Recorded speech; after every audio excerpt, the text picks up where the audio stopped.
A photo hides more than it reveals. Welcome to Wolfe's Casebook. I am your host, Enigma. Tell me in the comments where you're tuning in from. Your words always brighten my day. Let's begin. If you want to know how a week starts in the brownstone, you don't look at a calendar. You listen for the first thing that goes wrong. On Monday morning it was the doorbell. Not that the bell itself is wrong. It's a fine bell, polite and decisive, with an answering buzz that says to the world, you may enter, but don't get ideas. What was wrong was the hour. The bell went at 10:15, which is a time when no civilized person comes to see Nero Wolfe unless he's dragging a body, a check, or a caterwauling conscience. I was at my desk in the front room polishing off a letter to a fellow named Wolcott in Albany who wanted to know if I was still willing to play poker with men who smoked cigars that smelled like burned tires. I hadn't decided. The bell decided for me. I looked up, tugged my tie straight. Habit. You never know who is coming in, and I live with a man who notices everything except what he chooses not to, and called to Fritz. I'll get it, Fritz said from the hall, already on his way. Fritz is the only man I know who can say that, so it sounds like a favor to you. I stayed put. That was another habit. When you work for Nero Wolfe, you learn early that an incoming client is like a fish in the net. You don't thrash into the mesh unless you have to. You watch. You let the net tighten itself. Besides, I was waiting on Wolfe. The office door to the back room was open. On the other side, Pip and I had heard the familiar rolling and settling of Wolfe's chair maybe 2 minutes earlier. He had taken his position. That is the only way to put it. Nero Wolfe doesn't sit. He occupies. The chair becomes a throne by association, and the room adjusts around him. He had not called for me. That meant he was either drowsing after his breakfast or contemplating a matter of grave importance, such as whether the new orchid hybrid upstairs deserved a separate shelf from the crew of Cattleyas. I figured on the orchids. It was too early for grave importance. Then Fritz brought her in. She was about 45, maybe a shade younger if you squinted, and she held herself like someone who had stood in the wind a lot without realizing it. She wore a gray coat that was tailored to the last stitch and still looked tired, as if it had been dragged through a storm and pressed dry. Her hat was small and correct. Her gloves were black and unwrinkled. In her left hand was a leather portfolio. In her right was a plain manila envelope. Her face was the main event. Not pretty in the catalogue way, not ugly either. It was sharp and set, the lines around the mouth deep enough to show she didn't practice smiling for free, but the eyes, they were the opposite of practiced. They were wide, a little bruised-looking, and trained on everything at once, like a person crossing a street too fast. Fritz said, "This is Miss Rika Ainsley, Archie." She nodded at me without committing to liking me. It's a safe move, and I respect it. "Morning," I said. "I'm Archie Goodwin. You want Mr. Wolfe, I assume?" "I do." Her voice had that clean, clipped sound that comes from money, colleges, or being told by men in uniforms to speak up. She wasn't speaking up now. She didn't have to. "He's in the back. Come on." I led her in, and Fritz sailed away, as if he had never existed except to deliver people of consequence through the door. Wolfe was in the red leather chair behind his desk, big as a bear that had learned the trick of civilization. He was wearing his yellow pajama-like morning suit, which is to say, he was in working clothes. The desk in front of him was neat, a pen aligned with a blotter, a basket empty, another basket not quite empty. His right hand rested on the arm of the chair, his left on his belly, which is the place it belongs. His eyes slid to her and weighed her without moving anything else. Wolfe could have been carved from some rare stone that happened to breathe. When I was new, it gave me the creeps. Now it gives me a paycheck. "Good morning, Miss Ainsley." He didn't offer to shake hands. He never does unless he has decided to. "Mr. Wolfe." She had good manners. She didn't offer one either. She sat when I indicated the red chair across from Wolfe's desk, and she didn't look around to see if she was allowed to. Wolfe said, "How may I be useful?" She put the portfolio on her lap, but she didn't open it. She turned the manila envelope over once between her fingers, as if it were a coin that might come up tails. "I'm hoping you can tell me what happened to a photograph," she said. Wolfe blinked. When Wolfe blinks, it counts as a gesture. "A photograph?" "Yes." She met his eyes without surrendering anything. That made her either brave or desperate, probably both. Not just any photograph. One that no longer exists as it should. That wasn't a sentence you hear every day, even in my line of work. I watched Wolfe's face. It was patient the way a police captain is patient with a rookie who's about to say something silly, but a rookie who might turn out not to be silly after all. "You will have to be more explicit," Wolfe said. She slid the envelope across the desk. Not tossed, placed. It made a dry whisper against the wood. Wolfe did not touch it. His eyes reminded it who was boss. "Archie." I opened the envelope. Inside was a photograph, an ordinary glossy 8x10, the kind you buy in bulk if you're a business with a lobby you want to remember.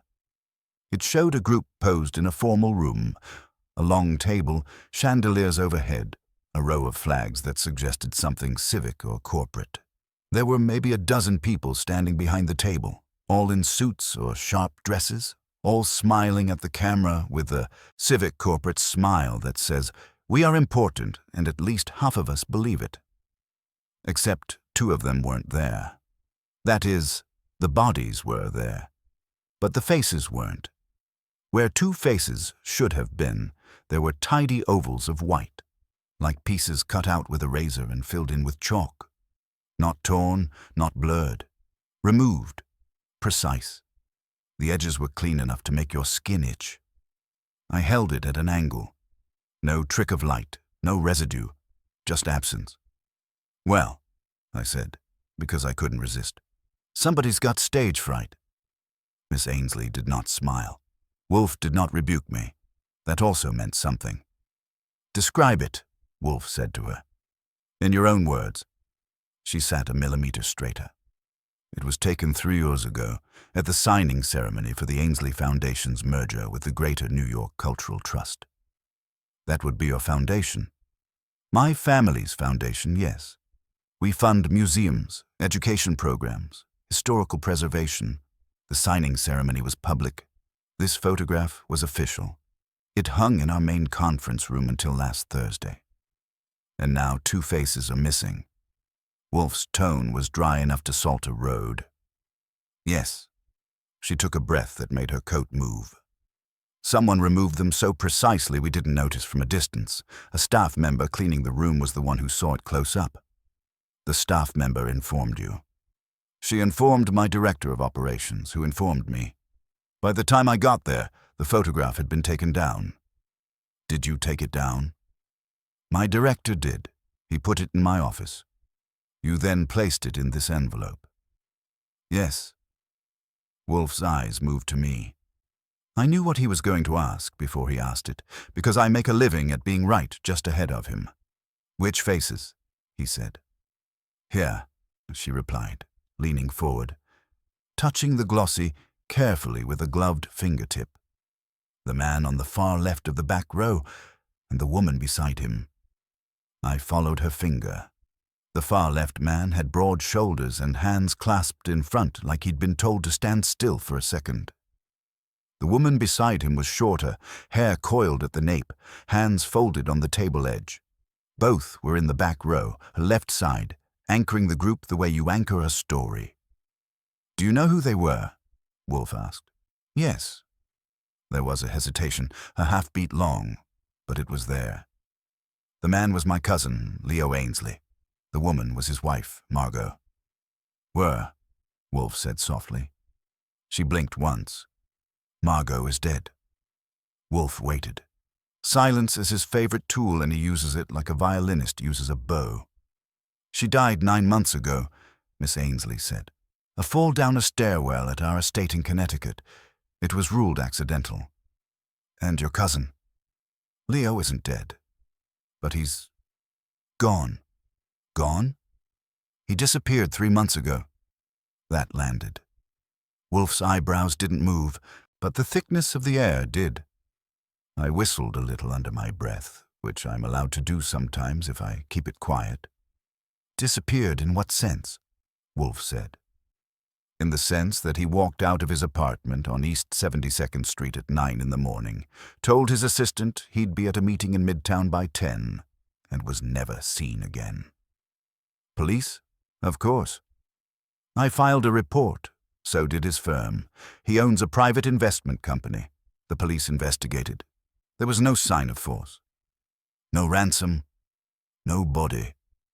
A voluntary disappearance. Possibly. Her jaw tightened. But Leo was not a man who enjoyed mystery for its own sake. Wolfe sat still.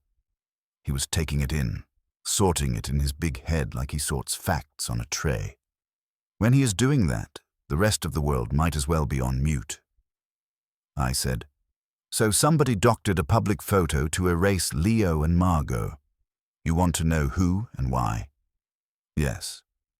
"Because you think it ties to his disappearance, or her death, or both." She looked at me now, and there was something in her eyes that wasn't there when she came in. Relief, maybe, that someone had said it out loud, or fear that someone had. "Yes," she said.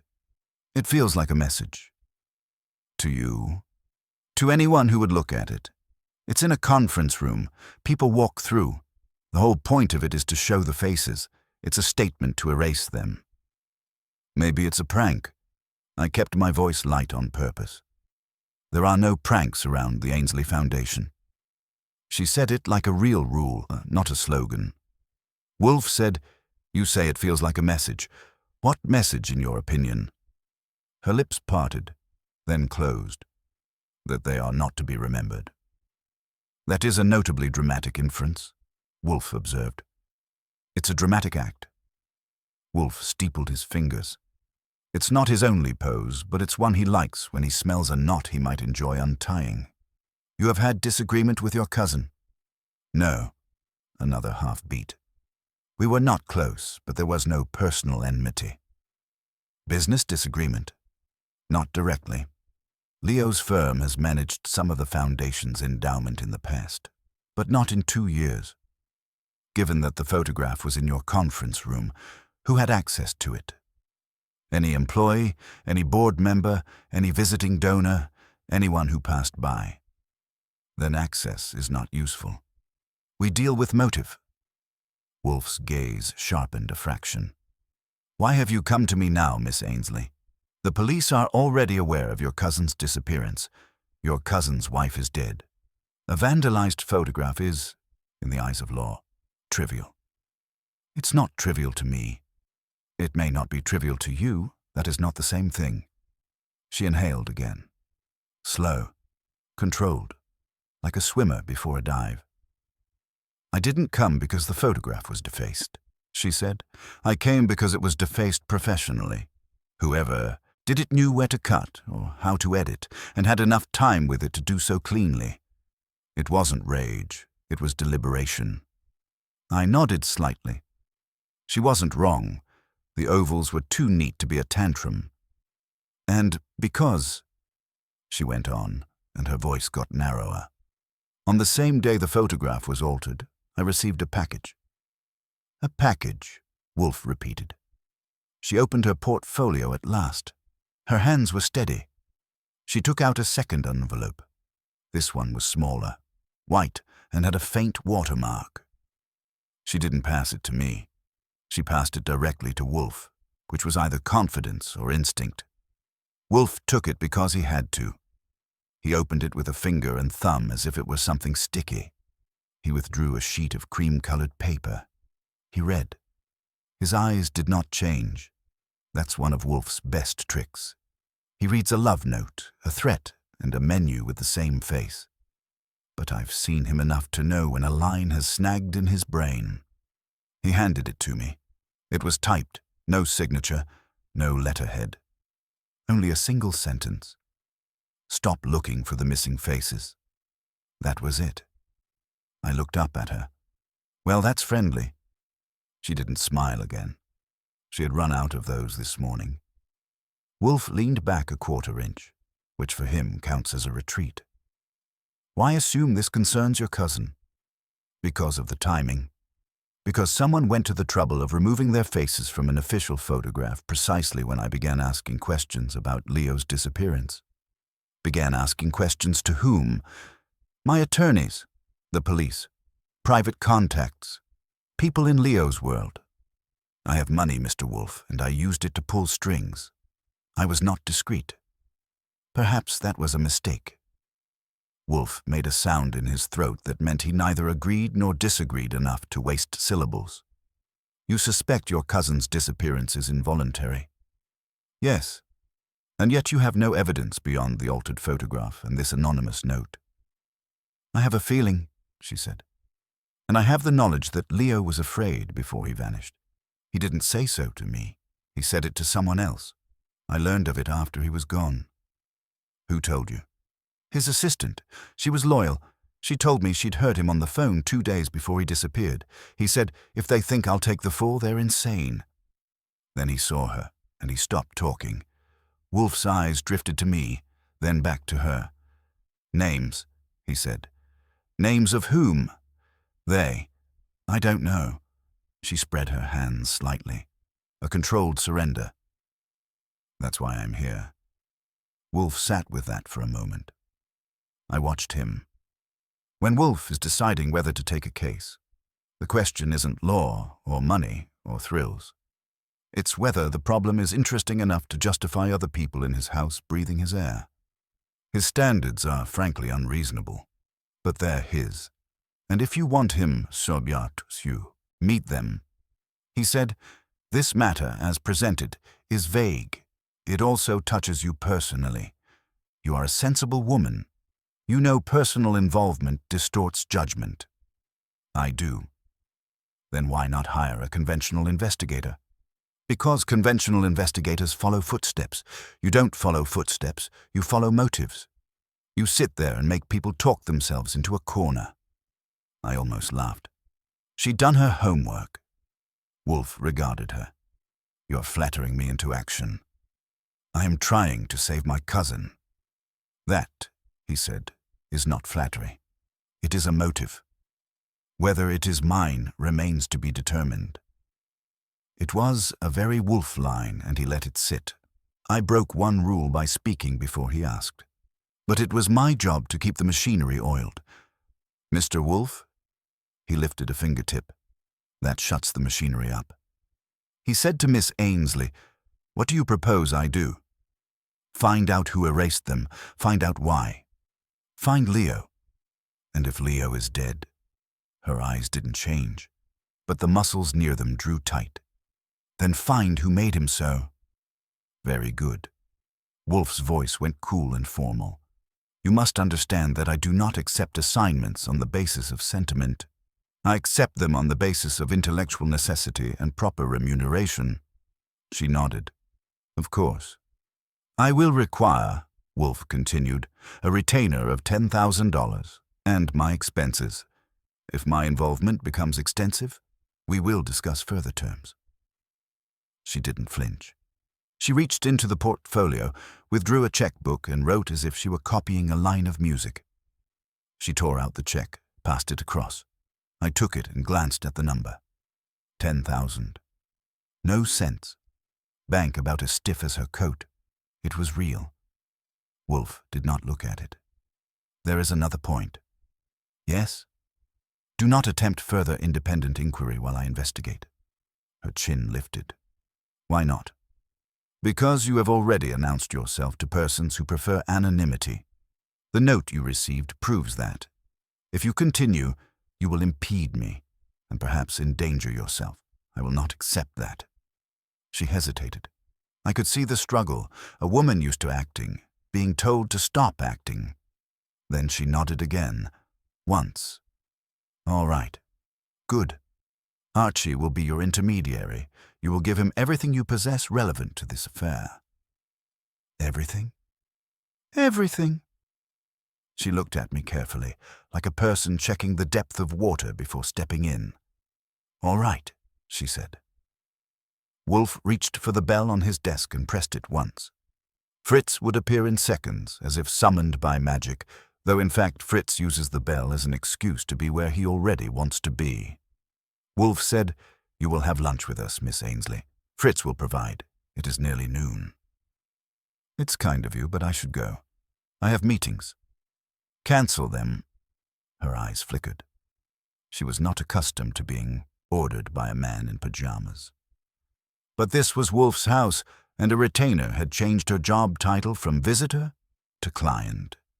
She said, "Very well." Fritz entered. Wolfe told him there would be a guest for lunch. Fritz looked at Miss Ainsley like he was judging whether her appetite was a personal virtue. Then he vanished. Wolfe turned to me. "Archie, contact Inspector Kramer. Inform him that we are now engaged on the disappearance of Leo Ainsley and associated matters." "Sure." I picked up the photo and the anonymous note and slid them into my folder. "Anything else?" "Yes." He looked at Miss Ainsley again. "You will tell Archie the names of every person who might profit in any way by your cousin's absence. Any person who disliked his wife, any person who disliked you, any person who might have the leisure and skill to alter a photograph. That might be many people. Then list them." Wolfe's eyes went hard. "We will begin with a circle of suspects. The missing faces must lead to living faces. There is no other reason to remove them." She nodded once more, and I could see she was fighting the urge to argue. Her fight was probably half the reason Wolfe had taken the case. He likes a good opponent. He also likes a good puzzle. I stood. "Come on, Miss Ainsley. We'll go to the front room. I'll make coffee. You can make names." We left Wolfe in his chair where he planned to stay, and I had that old faint sense of stepping away from a cannon you've just loaded. You don't know when it will go off or what it will hit, but you know it won't be random. In the front room, as I set up the coffee and pulled a notepad toward me, I took another look at the photograph. 2 white ovals. 2 neat absences. A deliberate erasure. I'd seen a lot of threats in my time, but that was a different kind of menace. Not a fist in your face. A hand quietly removing you from the record. You don't do that unless you're confident no one will put you back. That was a bad assumption to make in a house where Nero Wolfe sleeps 10 feet from a wall of law books, and I sleep 10 feet from a gun. I sat down, clicked my pen, and said, "Okay, start from the top. Who would be happiest if Leo Ainsley never walked through a door again?" Miss Ainsley didn't answer me right away. She watched the coffee drip into the pot like it was a clock she didn't trust. Her gloves were off now, folded on her lap. Her hands were long and pale, with the kind of careful nails you get from not having to open your own packages. I slid her a cup when it was ready. She took it, held it, but didn't drink. "You're going to think I'm weak," she said finally. I grinned. "We charge extra for thinking. Start talking." She let that hang a second, maybe deciding whether I was safe. Then she said, "Leo had 3 kinds of enemies. Business, family, and personal. Nice, clean categories. Let's number them. Business first." She opened her portfolio and drew out a thin packet of papers, the kind that comes from a secretary who's allergic to drama. Leo's firm, Ainsley Stratagem, was small but aggressive. He specialized in distressed acquisitions. He bought companies in trouble, stripped them, resold pieces. Legal. Ruthless. That creates resentment. "Names," I said gently. "Yes." She tapped the top sheet. The biggest was Victor Talbot. Talbot ran a firm that competed for the same deals. Leo outmaneuvered him on 2 major acquisitions last year. Talbot took it personally. He told Leo so, at a gala, no less. There were witnesses. I wrote it down. Victor Talbot. Public beef. Good. Next. Second was Delia Carr. She said it like it tasted sour. She's a corporate attorney. She represented a company Leo acquired. She claims he misled her client about his intentions, cost them jobs, damaged reputations. She threatened a lawsuit. It went nowhere. But she hated him. Okay. Third, there's a man named Anton Heller, an activist investor. Leo blocked him from a takeover attempt by buying a controlling share overnight. Heller lost millions. He called Leo a thief in print. I wrote the names. 3. Solid start. Now family, I said. Her mouth tightened. Family is worse because it smiles while it stabs.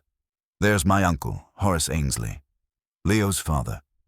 The foundation was originally Horace's pride, but after my grandparents died, he withdrew from active management. Leo wanted to pull the foundation into more profitable alignments. Meaning he suggested we invest the endowment in enterprises he controlled. Not illegal, but self-serving. I resisted. Horace backed me in the public, but he and Leo fought privately. Horace said Leo was turning a charitable legacy into a toy chest. Yet Horace would profit from Leo being gone? Possibly, she admitted. Leo was sole heir to Horace's personal holdings. If Leo were dead, those holdings would eventually pass to Horace's second wife, Celeste, and her son.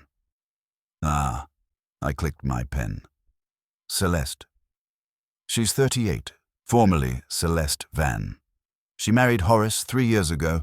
She never liked Leo, and he never hid his contempt for her. Their last argument was in the foundation boardroom.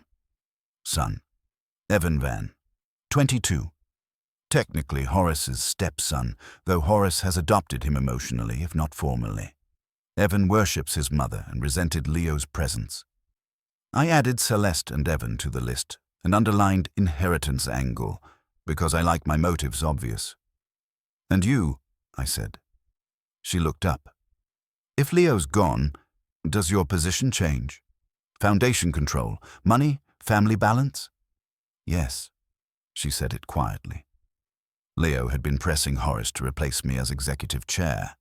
If Leo were gone and Horace weakened, I would be harder to dislodge. So there are people who might say I benefit. And do you? I would trade every advantage for Leo alive. Her voice got sharp at the end. Not for my benefit, for her own. Okay, that covers one kind of enemy. What about Margot? Her fingers tightened around the cup. Margot had enemies because she was brilliant and careless with it. She curated people the way you curate art, keeping what pleased her, discarding what bored her. That can make a person dangerous. Names? There was her sister, Lila Brenner. Margot cut her off. Lila wanted money, wanted status. She got neither. She blamed Margot for the fall. The fall down the stairwell. Yes, she said Margot was pushed. She said it loudly enough for newspapers to print. The police ignored it. Anyone else? A man named Dr. Simon Rook, an art historian. Margot had an affair with him years ago and then ended it in a way that humiliated him. He was still bitter. He showed up at the funeral. I added Lila and Rook. That makes 5 suspects already, not counting the ones we haven't met yet. But I didn't tell Miss Ainsley that. People start editing when they think you're reaching quota. Now personal, I said. She hesitated longer this time. Her eyes flicked toward the open doorway to the back room, the way people do when they don't want the big man to hear. Wolfe was too far away to make out words, but don't bet on it. Still, her glance told me this part was harder to say. Leo had been seeing someone, she said. Seeing as in dating? Yes, not his wife. Margot knew? I don't know. She swallowed. The woman was a junior partner at his firm. Her name is June Acker. Sharp, ambitious. She and Leo were entangled. When Leo disappeared, she told the police she knew nothing. But she was terrified. It was obvious. Terrified of what? Of being blamed. Or of whoever he was afraid of. I wrote June Acker down and circled it. Affairs are messy threads, and messy threads are where you find human fingers. All right, I said. That's a pretty respectable rogues gallery. We'll build from there. Anything else? Anyone who could lay hands on a photo in your conference room and have the skill to remove faces without leaving a trail? She shook her head. No one that comes to mind. The operation was too clean. No one in our staff has that kind of technical background.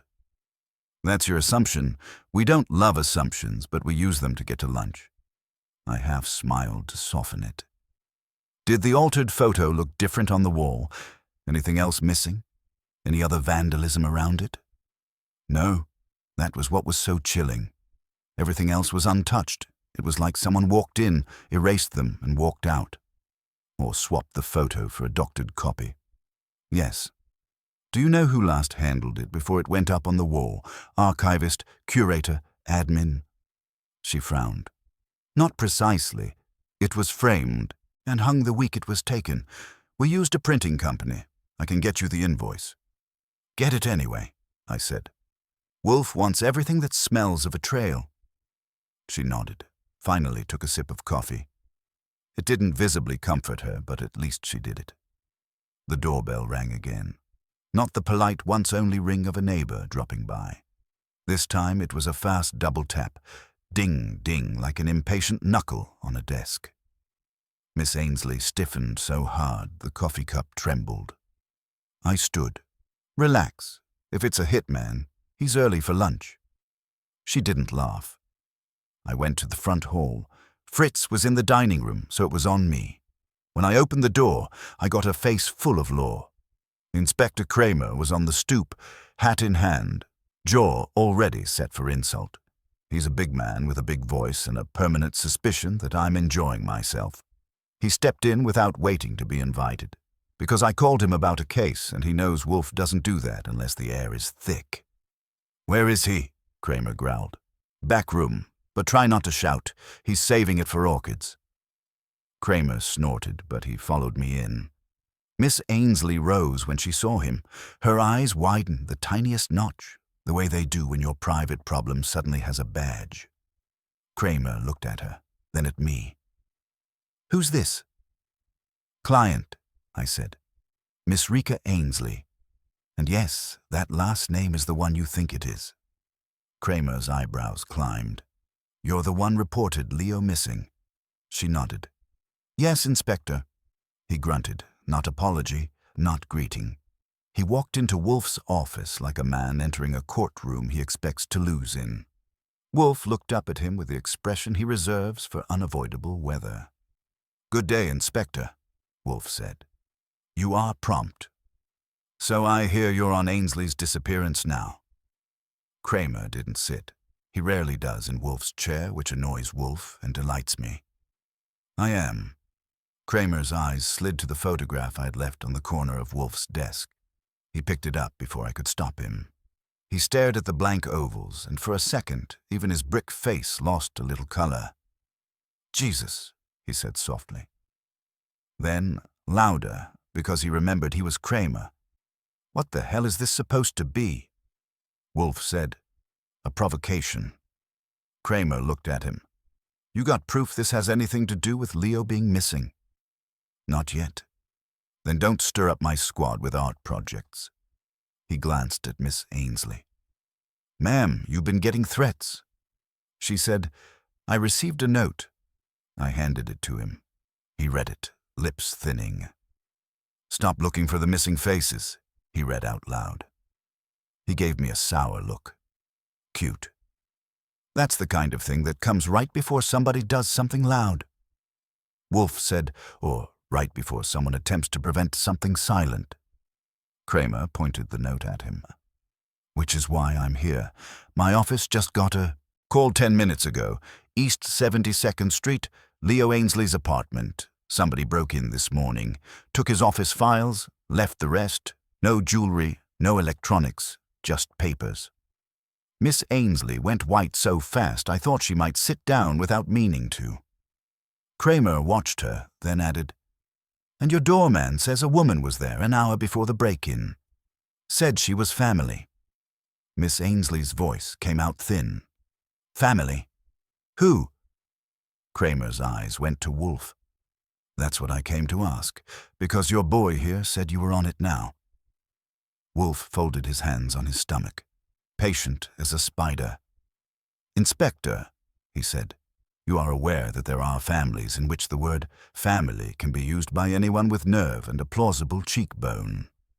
Archie will attend your scene, speak to the doorman, and obtain details. I will, in the meantime, consider the significance. Kramer opened his mouth to argue, then shut it. Wolfe's calm does that to him sometimes, like a soft door closing on your temper. Fine, Kramer said. Goodwin, you're coming with me. Now. He shot a glance at Miss Ainsley. And you? Stay where you are. If you keep walking into trouble, you're going to make my job permanent. She didn't answer. She didn't have any air left. I grabbed my jacket and hat from the hall tree.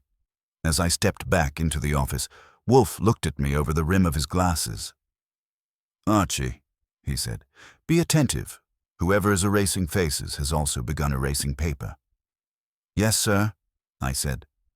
And as I followed Kramer out the door, with Miss Ainsley's silent stare on my back and Wolfe's quiet brain already grinding, I had that other old habit kicking in, the one that says the case has just stopped being a puzzle on a wall and started being a hand on someone's throat. Kramer's car smelled like old leather, stale coffee, and righteous irritation. He drove the way he talks, straight at the point and expecting everything else to get out of the way. I sat beside him, hat tipped back, watching Fifth Avenue slide past the windshield and tried to arrange the new information into a shape that didn't leak. You say the files were taken, I said. That's what the uniforms say so far. I haven't seen it yet. You trust uniforms? I trust my own eyes. That's why you're riding with me instead of sitting in Wolfe's parlor flicking your tie at a client. I only flick my tie when I'm nervous. Kramer grunted, which is his idea of laughter on a workday. We elbowed through midtown traffic and hit the east side with the kind of momentum that makes taxis reconsider their life choices. Ainsley's building was on 72nd, a pale limestone stack with a doorman out front who looked like he had been trained by a butler academy and then fired for thinking too much. 2 uniforms were already on the stoop, and a third was holding back a couple of curious neighbors. Nobody screams on East 72nd. Their curiosity is silent and expensive. Kramer flashed his badge and went in. I followed, carrying the invisible placard that reads, Civilian Irritant. The lobby was all marble and hush. The doorman, middle-aged, square-shouldered, name tag that said Hollis, straightened like a pole when he saw Kramer. His eyes flicked to me, registered that I wasn't police, and recalculated downward. Inspector, Hollis said, upstairs is open. The detectives are waiting. Before we go up, Kramer said, tell me about the woman. Hollis's jaw worked. She came in at 8:45, said she was family. She asked to be let up. I told her Mr. Ainsley's apartment is sealed in his absence.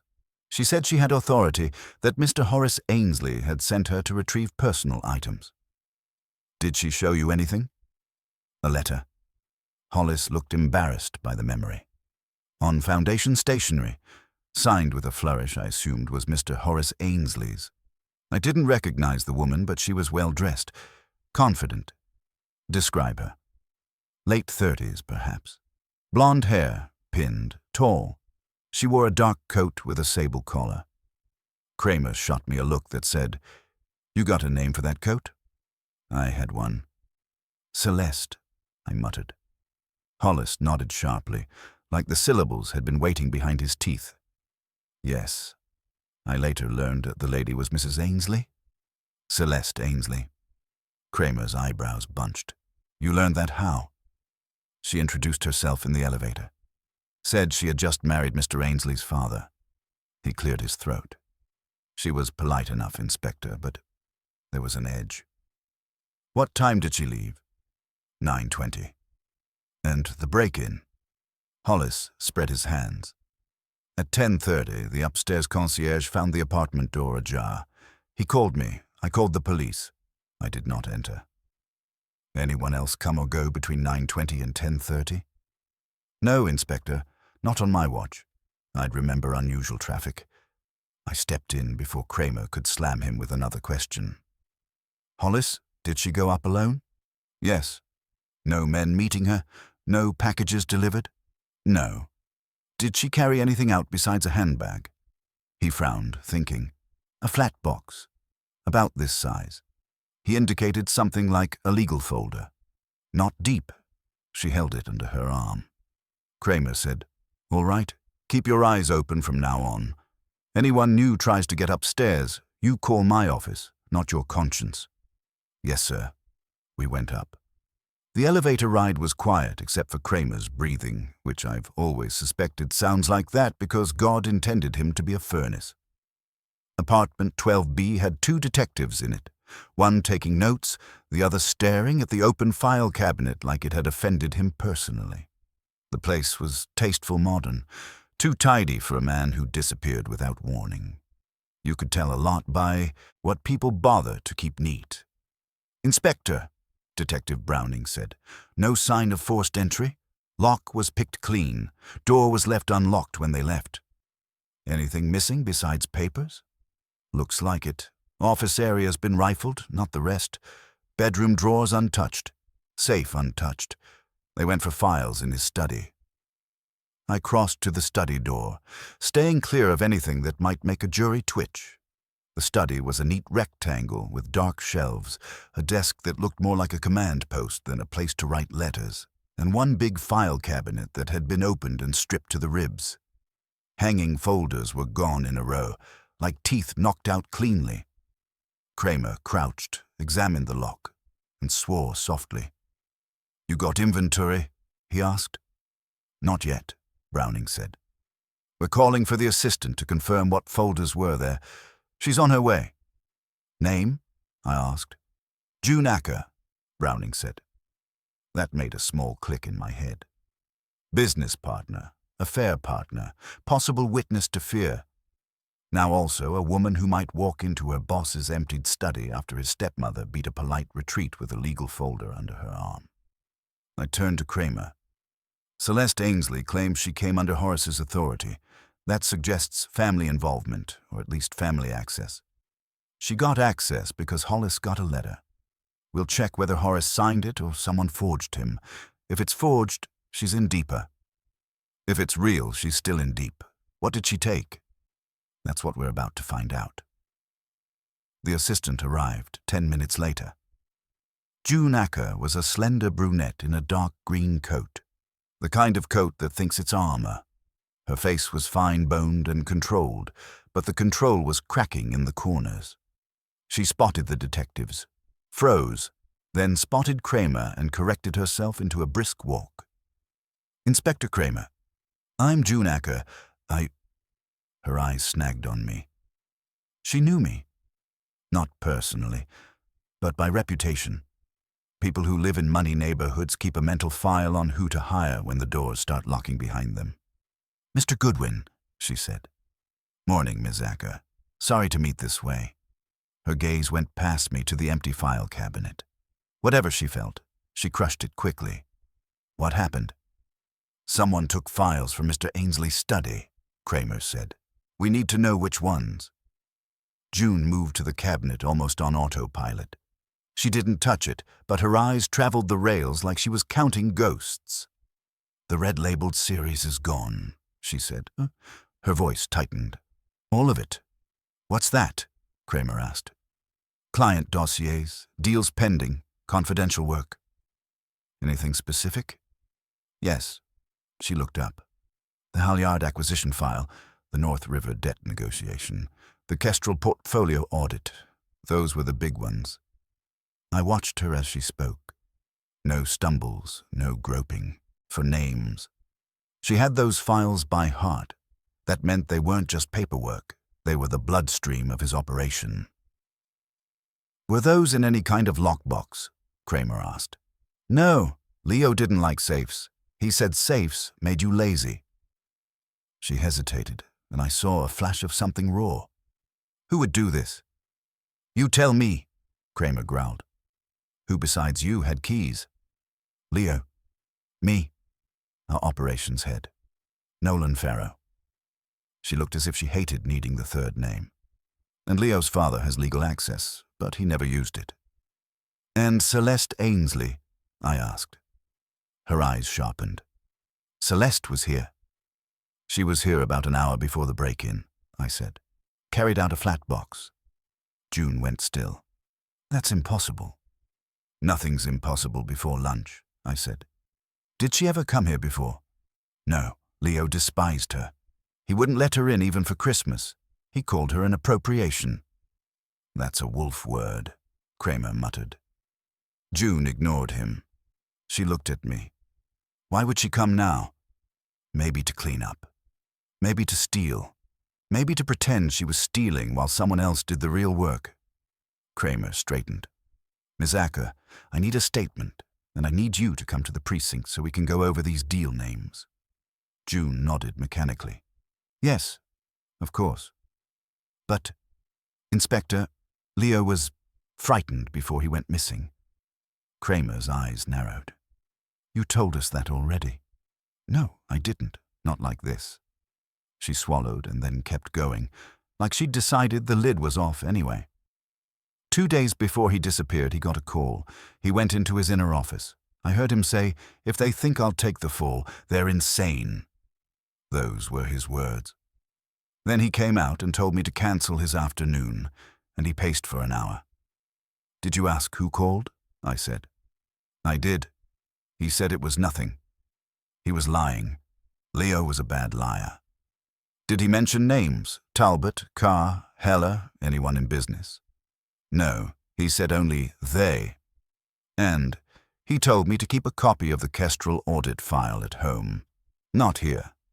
That was the first time he ever told me to duplicate a client file. Kramer stared at her. You did? Yes. She looked almost defiant now. I still have it. That was another click in my head, louder this time. If someone had taken the red-labeled series and one key file had been squirreled away by Ms. Acker on Leo's instruction, then the thief had missed a tooth. Thieves don't like missing teeth. They come back for them. Kramer said, You're telling me you have confidential material in your apartment. I'm telling you Leo ordered it because he was scared. I said, Then your apartment is the next place somebody will try to erase paper. June's mouth opened, and for the first time since she arrived, the control broke cleanly. Fear showed through like a light under a door. Kramer cursed. All right. Browning, get a uniform to shadow her back home. No hero stuff, just eyes. Goodwin. I'm already thinking the same thing, I said. We should call Wolfe. I will when I want to hear him say, I told you so. For now, we go to my office, and then we go to her apartment. If there's a file there, I want it in evidence. Today. June nodded numbly. She picked up her handbag. She didn't look at the empty cabinet again. Some people can't stand watching a wound breathe. On the way out, I glanced back at the study. The desk blotter was aligned, the shelves undisturbed, the file cabinet emptied with surgeon's efficiency. That wasn't a random burglar. That was a janitor for secrets. And Celeste Ainsley walking out with something flat under her arm meant either she was the janitor or she was the broom they'd used. Either way, if her letter was forged, she was in legal trouble. If it was real, she was in moral trouble. And in my experience, moral trouble is more dangerous because police can't handcuff it. We went down to the street with Kramer boiling, June trembling under her coat, and me trying to decide whether I should feel sorry for the doorman. He had let family upstairs, and now family was leaving footprints all over a case that had already started to smell like something worse than a missing man. As soon as we hit the sidewalk, I ducked to the nearest payphone. Yes, they still exist if you know where to look, and dialed the brownstone. Fritz answered. Fritz, it's me. Put Mr. Wolfe on. A small pause. Then Wolfe's voice came on, deep and unhurried. Report, Archie. Celeste was here this morning with a forged or real letter from Horace. Went up alone, walked out with a flat box. An hour later, a pro picked Leo's lock and stripped his red-labeled client files. June Acker has one key audit file at her apartment, copied on Leo's order because he was scared. Kramer's taking her to the precinct now and then to her place. There was a beat of silence, and I knew Wolfe was already turning the new pieces like cards. "Good," he said. "You will not let Miss Acker out of your sight." "And Archie?" "Yeah. If Mrs. Celeste Ainsley has become active, the house has been disturbed. The next disturbance will not be paper." I looked at June standing by Kramer's car, trying to keep her shoulders steady while the city moved around her. "I hear you," I said. I hung up, and we got into the car. Kramer drove south, jaw set for war, and I watched the rear-view mirror, half expecting to see a neat white oval where a face should be. Kramer's precinct office is a place that could cure insomnia and start ulcers in the same minute. The air is stale, the walls are a charitable grey, and the furniture has the comfortable look of something that has never once been comfortable. June Acker sat in the hard chair across from Kramer's desk as if she were trying to will it into velvet. She had stopped trembling, but her eyes kept darting toward the door every time a footfall passed in the corridor. Kramer started in the way he always does, like a bulldozer that has found religion. "Miss Acker, you were Leo Ainsley's assistant." "Junior partner," she corrected. Not sharply, automatically, reflex like a tendon. "Fine, junior partner. You were close to him." She hesitated a fraction too long. "Professionally." "Uh-huh." Kramer's voice said he didn't buy. "You couldn't afford if you sold your coat." "How long has he been missing?" 3 months. She said it through teeth that didn't want to say anything. "During those 3 months, did you receive any communication from him? Calls, emails, letters, smoke signals?" "No." "Did you make any attempt to contact him?" "Yes. Multiple. Through his personal number, his business line, his known associates. Nothing." "Known associates," Kramer repeated. "Such as?" June gave a small, tired lift of her shoulders. "Clients, colleagues, people who had worked with him on deals. 1 or 2 people he met socially." "Names?" She started listing, and the way she did it told me 2 things. She had rehearsed the list for herself at night, and she was leaving things out. Every list in the world is leaving things out. The question is whether it's for convenience or protection. Kramer wrote with a thick pencil that looked like it had arrested people in its youth. "What about his family?" Kramer asked when she paused to breathe. His father was informed. Miss Rika Ainsley and... She swallowed. Margot's sister made a scene, so yes, her too. "Did Celeste Ainsley contact you?" June's eyelids snapped up. "No." "Did she ever try to get into Leo's office after he vanished?" "No, she wasn't welcome there." "That didn't stop her today," I said. June's lips parted, then closed again, which wasn't a denial as much as a refusal to process. Kramer pushed a paper toward her. "Statement, sign here. Then you're taking us to your apartment."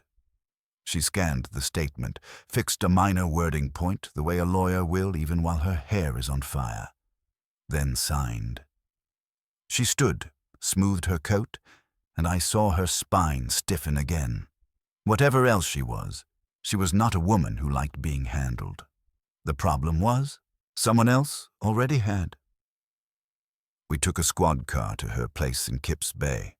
It was a sensible neighborhood for a woman who wanted to live close to Midtown without paying for a view of the river she'd never look at.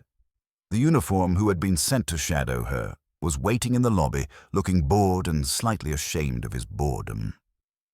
Kramer nodded at him, and we went up.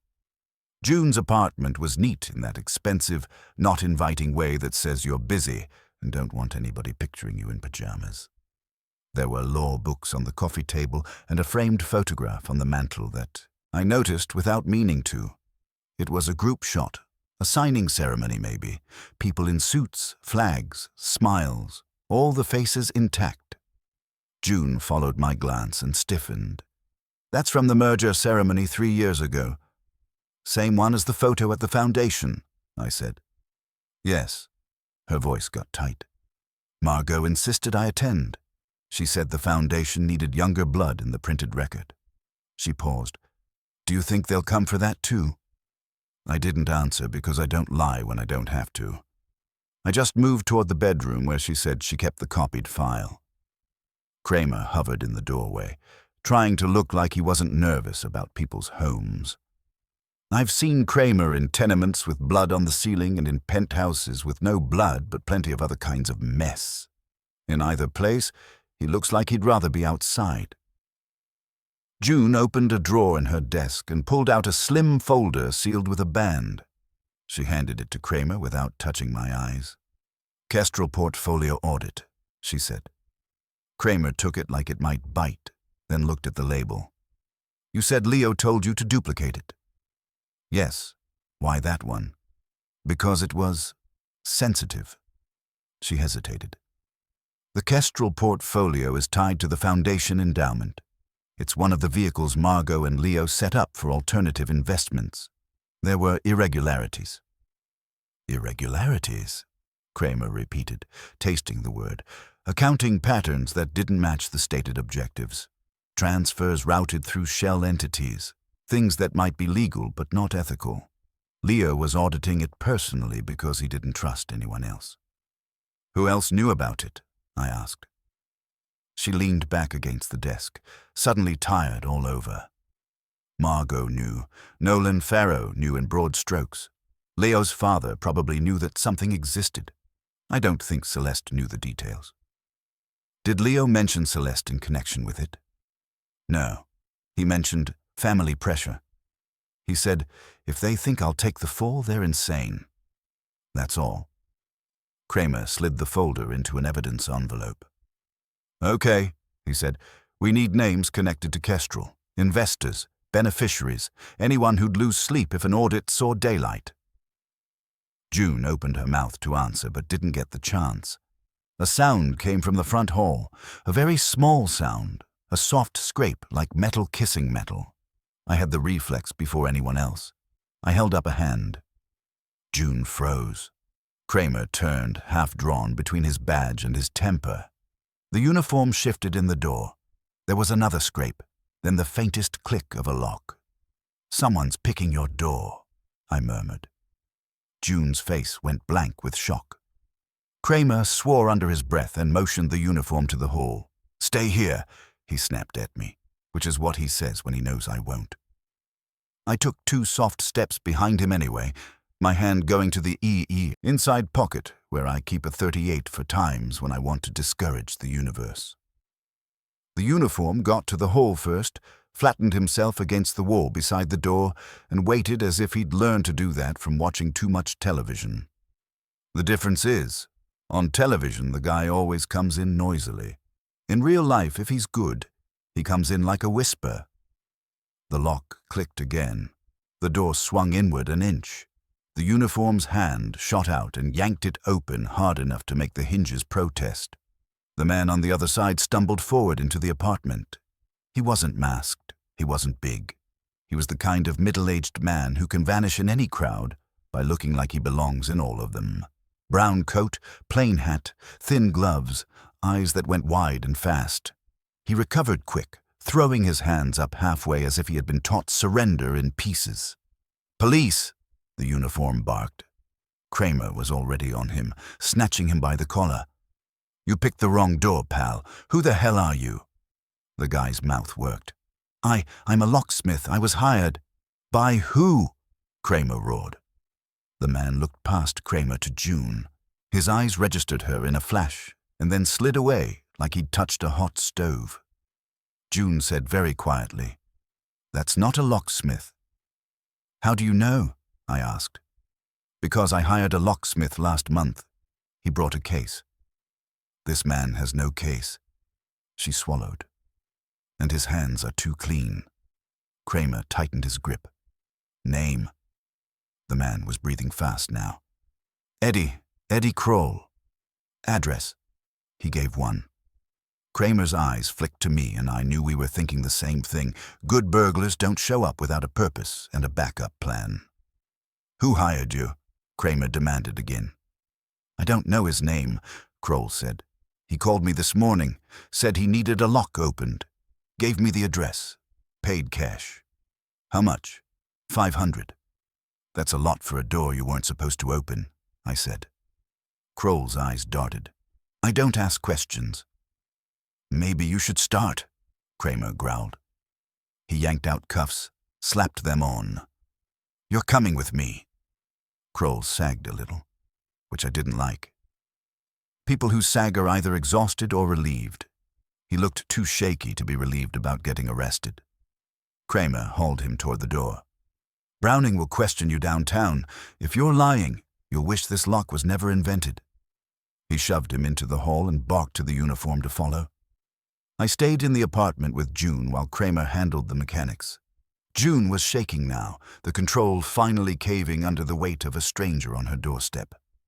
They came for the file, she whispered. Yeah, I said. They came for the tooth they missed. Her eyes lifted to me, raw and furious. Who are they? That's the question Leo asked, too, I said, keeping my voice careful. The answer is getting closer, and that's why they're moving. I went to the phone on her kitchen wall, dialed the brownstone again. Fritz answered like he'd been waiting beside it. Fritz, put Mr. Wolfe on, now. Wolfe's voice came on, calm as if he were describing a menu. Yes, Archie? Someone just tried to pick June Acker's door. We caught him in the act. Says he was hired anonymous this morning. That makes 2 professional intrusions in 6 hours, and both aimed at erasing files. There was a pause. Not long. Just enough for a mind like Wolfe's to click a gear into place. Did he see the file? Wolfe asked. No. We got it in evidence already. Good. The attempt is therefore not only expedient but desperate. His voice cooled a shade. This indicates that the Kestrel audit is more than embarrassing. It is dangerous. That's what it feels like from here. Yes, bring Ms. Acker to the brownstone. I blinked. You want her there? I want all living faces in one room when I begin to remove masks. You and Inspector Kramer will come at once. I will speak to him. Okay. I hung up and looked at June. Pack a bag. You're moving to a safer zoo. She stared at me. Is he serious? Has a heart attack. And right now it's a compliment. She nodded like she didn't have a choice because she didn't. I watched her go to her bedroom to grab necessities, and I took another look at that framed group photo on her mantel. All faces intact. For now. Outside in the hall, Kramer returned, jaw set in granite, and said, This is getting too cozy. We're taking you both to Wolfe's. I want him where I can see him, and I want you where I can protect you. I didn't argue. When Kramer decides to cooperate, you don't waste it. We left June's apartment with her small overnight case, my head full of neat white ovals and file cabinets stripped to bone. The city was bright outside, too bright for what was going on under its skin. And as we headed for the car, I couldn't shake Wolfe's last line. Not paper next, which meant whoever was erasing people from records was ready to erase someone from the world. I got back to the brownstone with just enough time to hang my hat, straighten my tie, and feel the house tighten like a drum. When you've lived with Nero Wolfe as long as I have, you learn the difference between his ordinary silence and the kind that has teeth. This was the toothy kind. Fritz met me in the hall. His eyes said dinner was in danger of being delayed, which for Fritz is akin to a swan alerting you the lake is on fire. They are arriving, he murmured. Who's they? All those Mr. Wolfe commanded. He said it without judgment, which was Fritz's code for God help us. I went into the office. Wolfe was in his chair as usual, looking as if he had been poured there at sunrise. Miss Ainsley sat upright on the client chair now, a little steadier than earlier, the way people get when fear has turned into purpose. June Acker was on the couch, hands clasped so hard her knuckles were pale. Kramer stood near the door with the posture of a man who wants to be sure no one leaves without permission. Wolfe lifted his eyes to me. Archie. I gave him the short version. Celeste met Evan at Loring Glen Holdings. A lawyer-banker type joined them. Celeste left, then met Delia Carr at a club. She's back at Horace's now. Wolfe nodded once, satisfied the way a chess player is when the last piece falls into place. Good. Sit. We will begin when the guests are gathered. When Wolfe says guests and looks like that, you know it's not a cocktail party. It's a net. At 6:30, the bell rang. Fritz admitted Gordon Pell first, the Foundation's director of operations. Pell was a neat, graying man in a coat that had been brushed too carefully for a man who wasn't nervous. He came into Wolfe's office with the polite wariness of someone stepping into a mausoleum unexpectedly. "You wish to see me, Mr. Wolfe," he said. Wolfe indicated a chair to the right. Pell sat, back straight, hands on knees like he was waiting for a board vote. 2 minutes later, Nolan Farrow arrived, escorted by Saul Panzer. Saul smiled at me like a priest who's just found out his penitent is about to confess to something interesting. Farrow was younger than Pell, broader in the shoulders, the kind of operations head who could lift a safe if it annoyed him. He looked annoyed now. Saul murmured to Wolfe, handed him a folded paper, and took a chair by the wall. Wolfe read quickly, expression unchanged, then set the paper face down. Then came Delia Carr, with a face like a blade, and clothes sharp enough to cut light. She gave Wolfe a look that said she was ready to sue the furniture. Horace Ainsley arrived with the weight of a family name on his shoulders and the strain of a full day traveling with a private storm in his heart. He was past 60, tall and bony and stiff in a way that comes from old pride. He walked in beside Celeste. Celeste looked beautiful the way a dagger looks beautiful, crafted for one purpose and eager to be used.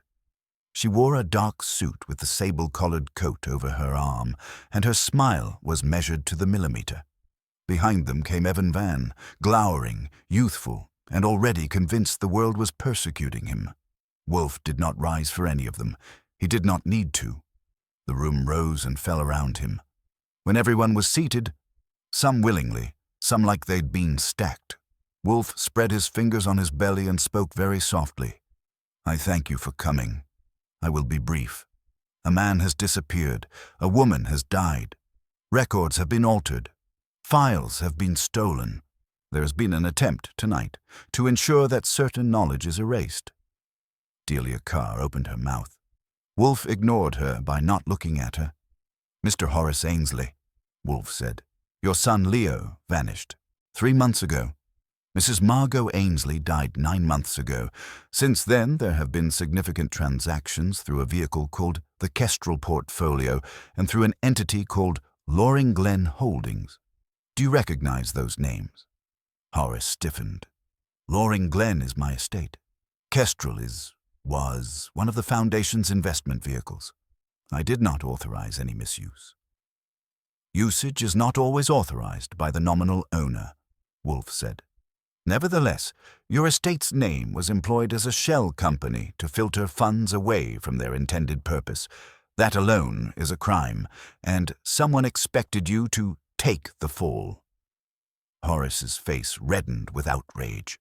Celeste's eyes flicked quick as a lizard to Evan and back. Wolfe went on. "Leo discovered this. He began an audit. 2 days before his disappearance, he said, 'If they think I'll take the fall, they're insane.' That remark was overheard by Miss Acker. He also instructed her to duplicate the Kestrel audit file, which was then targeted by a hired burglar this afternoon." He raised a hand slightly.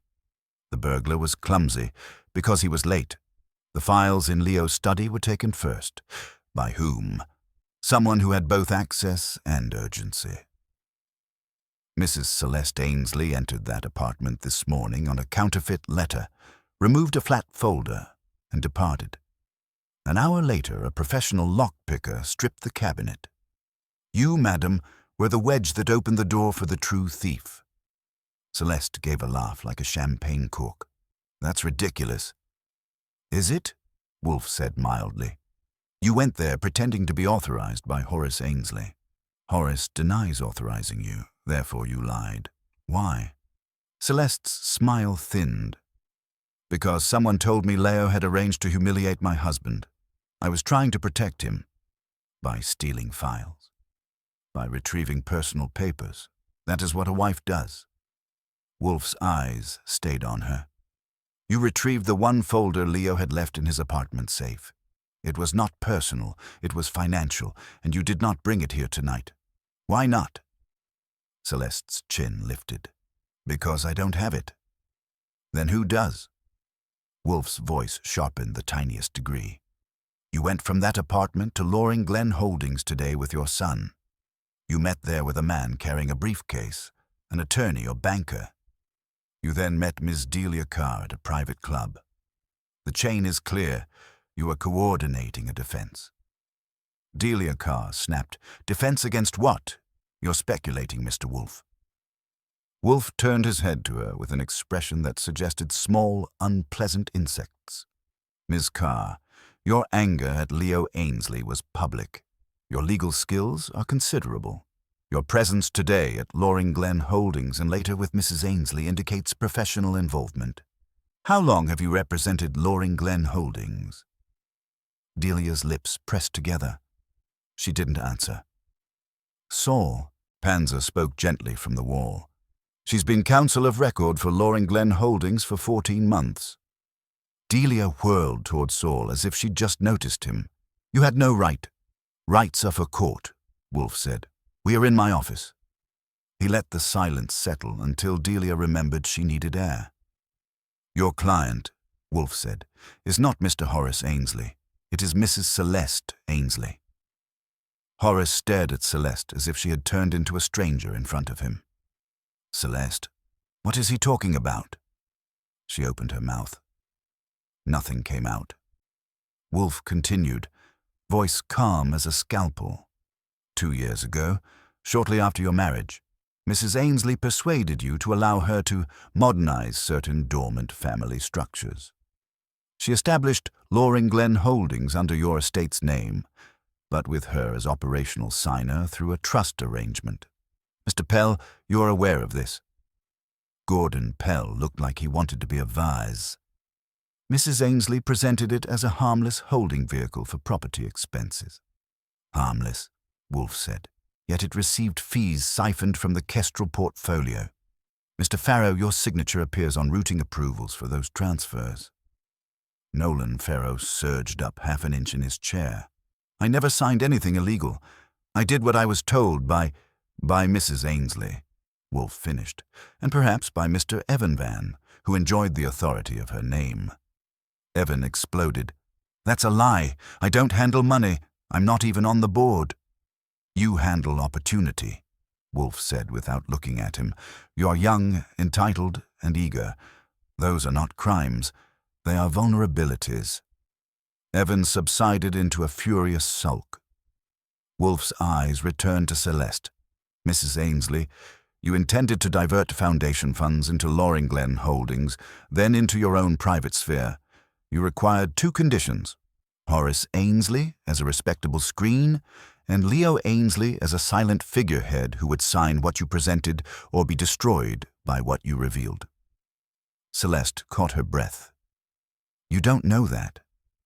I know because of Margot Ainsley. Wolfe's voice softened, not in sympathy, but in precision. Margot discovered the irregularities 9 months ago. She confronted you at Loring Glen in Connecticut. She threatened to put her findings before the board and the authorities. That afternoon she fell down a stairwell. The room went still. Even Kramer stopped breathing loudly. Celeste's face went hard. It was an accident. Wolfe nodded once. You arranged it to look so.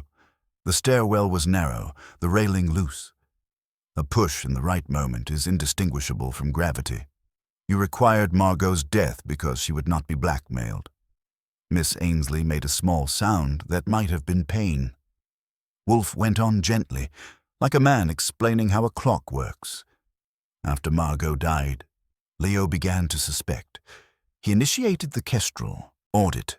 When the audit revealed Loring Glen's name, you shifted from subtlety to survival. You confronted Leo. You told him either to accept responsibility for the diversion, be the fall, or to vanish. He refused. Therefore, you removed him. Horace's voice came out hoarse. Celeste, where is my son? Celeste looked at him then, truly looked, and I saw something human flit through her eyes. Fear, regret, calculation, I couldn't tell. It died quickly. I didn't kill Leo, she said. I didn't have to. He disappeared on his own once he understood what he'd done. What he had done, Wolfe repeated softly. He had done nothing but discover you. He was not a man to flee without leaving a trail, yet a trail exists. It leads to a small property in the Hudson Valley owned by Loring Glen Holdings. Saul? Saul Panzer held up an envelope. Deed and utility records. Purchased 8 months ago. Power usage spikes started 3 months ago. Celeste's eyes widened for the first time all night. It was a crack in marble. Wolfe nodded, satisfied. There are also invoices for secure transport and medical supplies routed through that property. Your attorney, Ms. Carr, arranged the paper. Mr. Farrow arranged the logistics. You arranged the necessity. Delia Carr shouted, You can't prove any of that. Wolfe's gaze slid to Kramer. Inspector, you now have probable cause for a warrant on that property. Leo Ainsley is likely alive there, held under threat or sedation. If you do not act promptly, you may arrive too late. Kramer didn't need a second invitation. He grabbed his hat. Browning, get a team. Get a judge on the horn. We're moving. He turned to Horace. Sir, I advise you stay here. Horace looked ready to tear the room apart with his bare hands, but Rika's hand went to his sleeve. He stayed. Kramer started out, then paused and jabbed a finger at Celeste. You're coming downtown after this. Don't move. Celeste's laugh was gone now. She sat very still, eyes on Wolfe like he was a cliff edge. When the door closed behind Kramer and the house settled into the hush after impact, Wolfe looked around the room. I will say only this, he said, because the rest belongs to law. Greed is not remarkable, but the manner in which it dresses itself as family is consistently grotesque. He turned fractionally toward Fritz in the doorway. Fritz, if dinner can be served without insult to your art, we will dine. Fritz inclined his head, already moving. I could tell by the set of his shoulders he was furious on Rika's behalf. Fritz doesn't do rage in public, but he cooks with it when he has to. In the quiet that followed, Celeste stood abruptly. No, she said. It came out small. You don't understand. Leo was going to ruin us. Wolfe lifted a hand. Sit down. The time for understanding passed when you decided other people's faces were optional. She sank back into her chair like a puppet whose strings had snapped. We waited. Waiting in Wolfe's office is different than waiting anywhere else, because the room holds the tension like a jar. Rika sat with her hands clenched and eyes fixed on nothing. Horace stared at the floor as if he might glare a hole into it. June Acker looked like someone who had survived a storm by holding the mast and now didn't know what to do with her arms. 2 hours later, the phone rang. I picked it up. Kramer's voice came through, clipped and heavy. We found him. My throat tightened. Alive? Alive. Weak. Drugged. He'll be in the hospital tonight. We got 2 men at the property. Hired hands. They're talking already. Says Celeste paid them through Farrow. You were right, Goodwin. I'll try not to faint. Tell Wolfe, and tell Rika and Horace they can come to the hospital if they want. Not as witnesses, as family. I will. I hung up and looked at the room. They found Leo, I said. Alive.